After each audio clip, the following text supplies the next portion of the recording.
नमस्कार, प्रादेशिक समाचार के साथ मैं सोनम। पहले मुख्य समाचार। रक्षा मंत्री राजनाथ सिंह ने सशस्त्र सेना झंडा दिवस पर सशस्त्र बलों के बहादुरी और साहस की सराहना की। केंद्रीय सूचना प्रसारण मंत्री ने सशस्त्र बल झंडा दिवस के कोष में योगदान करने की अपील की। मुख्यमंत्री हेमंत सोरेन आज पूर्वी सिंहभूम के पोटका प्रखंड में लाभुकों को करोड़ों की परिसंपत्तियों का करेंगे वितरण। विकसित भारत संकल्प यात्रा के तहत गिरिडीह के कई पंचायतों में कार्यक्रम हुआ आयोजित। ग्रामीणों ने 2047 तक देश को आत्मनिर्भर और विकसित राष्ट्र बनाने का लिया संकल्प। मौसम विभाग के अनुसार मीगजोम चक्रवात पूर्वोत्तर तेलंगाना के ऊपर दबाव के क्षेत्र में हुआ कमजोर। राज्य के कई जिलों में आज भी चक्रवात के कारण हो रही है बारिश। और जूनियर पुरुष हॉकी विश्व कप के पूल सी के दूसरे मैच में आज मलेशिया के कुआलालंपुर में भारत का मुकाबला स्पेन से। और अब समाचार विस्तार से। रक्षा मंत्री राजनाथ सिंह ने आज सशस्त्र सेना झंडा दिवस के अवसर पर सशस्त्र बलों की बहादुरी और साहस की सराहना की है। श्री सिंह ने कहा है कि सशस्त्र बल न केवल सीमाओं पर बल्कि किसी भी आपदा या राष्ट्रीय आपातकाल में भी देश की रक्षा करने की अपनी जिम्मेदारी निभाते हैं। श्री सिंह ने देशवासियों से सशस्त्र सेना झंडा दिवस कोष में योगदान देने का आह्वान किया। वहीं सूचना एवं प्रसारण मंत्री अनुराग सिंह ठाकुर ने आज सशस्त्र सेना झंडा दिवस के अवसर पर सभी सशस्त्र बलों को नमन किया। सोशल मीडिया पोस्ट में श्री ठाकुर ने देशवासियों से आगे आने और उनकी निस्वार्थ सेवा को पहचानने और उनके परिवारों के कल्याण के लिए योगदान देने के लिए सशस्त्र बल झंडा दिवस कोष में योगदान देने की अपील की है। मुख्यमंत्री हेमंत सोरेन आज पूर्वी सिंहभूम के पोटका प्रखंड में आपकी योजना आपकी सरकार आपके द्वार कार्यक्रम में शामिल होंगे। इस कार्यक्रम को लेकर तैयारियां पूरी कर ली गई हैं। इस कार्यक्रम में मुख्यमंत्री लाभुकों को करोड़ों की परिसंपत्तियों का वितरण करेंगे। पोटका प्रखंड के सावनाडीह मैदान में इस कार्यक्रम के लिए सुरक्षा के पुख्ता इंतजाम किए गए हैं। सावनाडीह मैदान में बनाए गए पंडाल में लगभग 20,000 लोगों के बैठने की व्यवस्था की गई है। मैदान में विभिन्न विभागों के स्टॉल लगाए गए हैं, जहां लोगों को सरकारी योजनाओं की जानकारी दी जाएगी और उनमें से वे आवेदन के लिए जाएंगे। विकसित भारत संकल्प यात्रा के तहत गिरिडीह जिले में कई पंचायतों में कार्यक्रम हुआ। गिरिडीह प्रखंड के तहत सेना दोनी में कार्यक्रम का आयोजन हुआ। कार्यक्रम को लेकर लोगों में काफी उत्साह दिखा।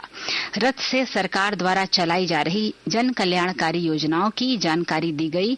सभी ग्रामीणों ने वर्ष 2047 तक भारत को आत्मनिर्भर और विकसित राष्ट्र बनाने का संकल्प लिया। इस दौरान केंद्र सरकार की विभिन्न महत्वाकांक्षी योजनाओं के लाभुकों ने अपनी जानकारी साझा की।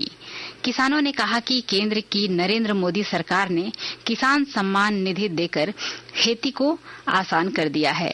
किसानों ने कहा कि सरकार खेती के लिए 6,000 रुपए दे रही है, जिससे बाजार से कर्ज लेना नहीं पड़ रहा। आकाशवाणी के ताजा तरीन समाचारों के लिए आप हमारी वेबसाइट newsonair.com पर लॉग ऑन कर सकते हैं। ताजा समाचार X handle @AIR news alerts और Facebook page all India radio news पर भी उपलब्ध हैं। आप प्रादेशिक समाचार एकांश के X handle @AIR news _Ranchi और फेसबुक इंस्टाग्राम पेज तथा YouTube channel AIR news Ranchi पर भी हमारे बुलेटिन सुन सकते हैं। प्रादेशिक समाचार आप आकाशवाणी रांची से सुन रहे हैं। शेष समाचार इस विराम के बाद। पिछले 2 साल से लोगों के उत्साह को देखते हुए 15 नवंबर के दिन माननीय मुख्यमंत्री श्री हेमंत सोरेन द्वारा फिर से आपकी योजना आपकी सरकार आपके द्वार कार्यक्रम का शुभारंभ किया गया। हम लोगों ने ये प्रयास किया है, सरकार आपके द्वार के माध्यम से सरकार की आंखें, सरकार की आवाज राज्य के अंतिम व्यक्ति तक पहुंचे और हर एक व्यक्ति को विकास के कड़ियों से हम जोड़े। इस अभियान के अंतर्गत अबुआ आवास योजना, गुरुजी स्टूडेंट क्रेडिट कार्ड जैसी योजनाओं को लेकर आवेदन लिया जाएगा। अभियान में लाखों स्टूडेंट्स को साइकिल खरीदने हेतु राशि भी दी जाएगी। इस कार्यक्रम के जरिए सभी वर्ग के जरूरतमंदों को सरकार की कल्याणकारी योजनाओं से जोड़ा जाएगा। देने आपको अधिकार। फिर से हेमंत सरकार आ रही आपके द्वार। इस कार्यक्रम के तहत 24 नवंबर से 26 दिसंबर तक शिविरों का आयोजन किया जाएगा। और शिविर में आने वाले प्रत्येक लाभार्थियों के बीच पौधे का वितरण किया जाएगा। सूचना एवं जनसंपर्क विभाग, झारखंड सरकार द्वारा जनहित में प्रसारित।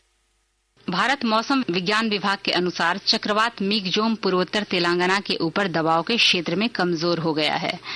चक्रवात कल कमजोर होकर एक निम्न दबाव वाले क्षेत्र में बदल गया। वहीं मिगजोम तूफान के कारण कल से गिरिडीह जिले में लगातार बारिश हो रही है। तूफान के कारण डुमरी प्रखंड में कल दोपहर 2 बजे से आज सुबह 8 बजे तक बिजली की आपूर्ति पूरी तरह से ठप रही। बिजली विभाग के कनीय अभियंता राजेश टोप्पो के अनुसार बिजली लाइन में खराबी आ गई है जो पता नहीं चल रहा है। बिजली की आपूर्ति ठप रहने के कारण जलापूर्ति भी प्रभावित हो गई है। इधर चक्रवाती तूफान मिगजोम का असर आज तीसरे दिन चतरा जिले में भी देखा जा सकता है। बेमौसम बारिश के कारण खलिहान में रखे धान और बोझे भीग गए हैं। कृषि विज्ञान केंद्र चतरा के वैज्ञानिक डॉक्टर रंजय के अनुसार आसमान में बादल छटने के बाद तेज हवाएं चल सकती हैं और साथ ही ठंड में भी बढ़ोतरी होगी। प्रधानमंत्री नरेंद्र मोदी कल उत्तराखंड के देहरादून में वन अनुसंधान संस्थान में आयोजित उत्तराखंड वैश्विक निवेशक शिखर सम्मेलन 2023 का उद्घाटन करेंगे। 2 दिवसीय शिखर सम्मेलन शांति से समृद्धि की थीम पर आयोजित किया जा रहा है। उत्तराखंड वैश्विक निवेशक शिखर सम्मेलन 2023 उत्तराखंड को निवेश के रूप में स्थापित करने की दिशा में एक कदम है। शिखर सम्मेलन में दुनिया भर से हजारों निवेशक और प्रतिनिधि भाग लेंगे। मध्य प्रदेश, राजस्थान और छत्तीसगढ़ से विधानसभा चुनाव जीतने वाले 10 भाजपा सांसदों ने अपनी सदस्यता से इस्तीफा दे दिया है। इनमें नरेंद्र सिंह तोमर, प्रहलाद सिंह पटेल, सांसद राकेश सिंह, उदय प्रताप, रीति पाठक, अरुण साव, राज्यवर्धन सिंह राठौर, दिया कुमारी और किरोड़ी लाल मीणा शामिल हैं। 2 अन्य सांसद बाबा बालकनाथ और रेणुका सिंह बाद में इस्तीफा देंगे। भाजपा सांसदों ने कल अपना इस्तीफा सौंपने से पहले प्रधानमंत्री नरेंद्र मोदी से मुलाकात की। मध्य प्रदेश से विधानसभा चुनाव जीतने वाले केंद्रीय मंत्री प्रहलाद सिंह पटेल और नरेंद्र सिंह तोमर भी केंद्रीय मंत्रिमंडल से इस्तीफा दे रहे हैं। खूंटी जिले में 275 गांवों का चयन आदि आदर्श ग्राम योजना के लिए किया गया। विस्तृत ब्यौरा दे रही हैं हमारी संवाददाता। खूंटी जिले में 275 गांवों का चयन आदि आदर्श ग्राम योजना के लिए किया गया है और सभी गांव के लिए विलेज डेवलपमेंट प्लान भी बना लिया गया है। इसके लिए 12 करोड़ की योजनाएं प्रस्तावित हैं। आदि आदर्श ग्राम योजना के तहत 8 अलग अलग सेक्टरों में कार्य की जाने की योजना बनाई गई है। आदि आदर्श ग्राम योजना को धरातल पर उतारने के लिए प्राथमिकता के स्तर पर 8 अलग अलग विभागों द्वारा कार्य संपादित किया जाएगा, लेकिन ग्रामीणों की मांग के अनुरूप विद्युतीकरण को भी 9वें सेक्टर में शामिल किया गया है। ग्राम सभा द्वारा गाँव के विकास के लिए बनाई जाने वाली योजनाओं को भी धरातल पर प्रशासन की मदद से उतारा जाएगा। ज्योत्सना शीला, आकाशवाणी समाचार, खूंटी। लातेहार पुलिस ने 5 लाख के इनामी भाकपा माओवादी सब जोनल कमांडर प्रदीप सिंह चेरो को गिरफ्तार किया है। पुलिस अधीक्षक अंजनी अंजन को गुप्त सूचना मिली थी कि नक्सली प्रदीप सिंह को सदर थाना क्षेत्र के बरियातू जागीर गांव में देखा गया। इस सूचना के बाद पुलिस अधीक्षक के निर्देश पर पुलिस उपाधीक्षक संतोष कुमार मिश्रा के नेतृत्व में एक टीम का गठन किया गया। पुलिस ने घेराबंदी कर छापेमारी की, जिसमें भाग रहे नक्सली प्रदीप सिंह चेरो को गिरफ्तार कर लिया गया। प्रदीप सिंह पिछले 10 से 12 वर्षों से नक्सली गतिविधियों में सक्रिय था और उस पर विभिन्न थाना क्षेत्रों में 23 मामले दर्ज हैं। रांची जिला प्रशासन ने विकास आयुक्त दिनेश यादव के नेतृत्व में बिरसा मुंडा केंद्रीय कारागार में आज सुबह 5 बजे छापेमारी की है। इस छापेमारी में लगभग 3 घंटे तक अधिकारियों और पुलिस के जवानों ने जेल के अंदर प्रत्येक वार्ड और सेल की गहन तलाशी ली है। इस दौरान जेल में अस्पताल की भी गहन जांच की गई। हालांकि अधिकारियों को इस छापेमारी में किसी भी तरह की कोई आपत्तिजनक सामान नहीं मिला। मलेशिया के कुआलालंपुर में हॉकी विश्व कप के पूल सी के दूसरे मैच में आज भारत का मुकाबला स्पेन से होगा। मैच भारतीय समयानुसार शाम 5 बजे से खेला जाएगा। मंगलवार को अपने पहले पूल मैच में भारत ने कोरिया को 4-2 से हराया था। भारत का अंतिम पूल मैच शनिवार को कनाडा के साथ है।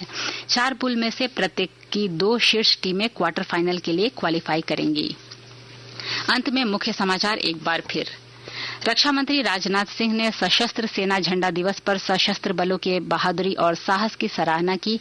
केंद्रीय सूचना प्रसारण मंत्री ने सशस्त्र बल झंडा दिवस कोष में योगदान करने की अपील की।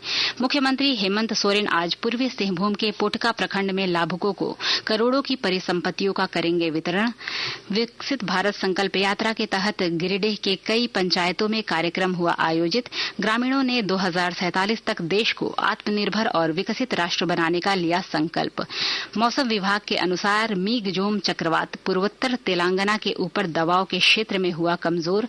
राज्य के कई जिलों में आज भी चक्रवात के कारण हो रही है बारिश। और जूनियर पुरुष हॉकी विश्व कप के पूल सी के दूसरे मैच में आज मलेशिया के कुआलालंपुर में भारत का मुकाबला स्पेन से। इसके साथ ही आकाशवाणी रांची से प्रादेशिक समाचार का ये बुलेटिन समाप्त हुआ। नमस्कार।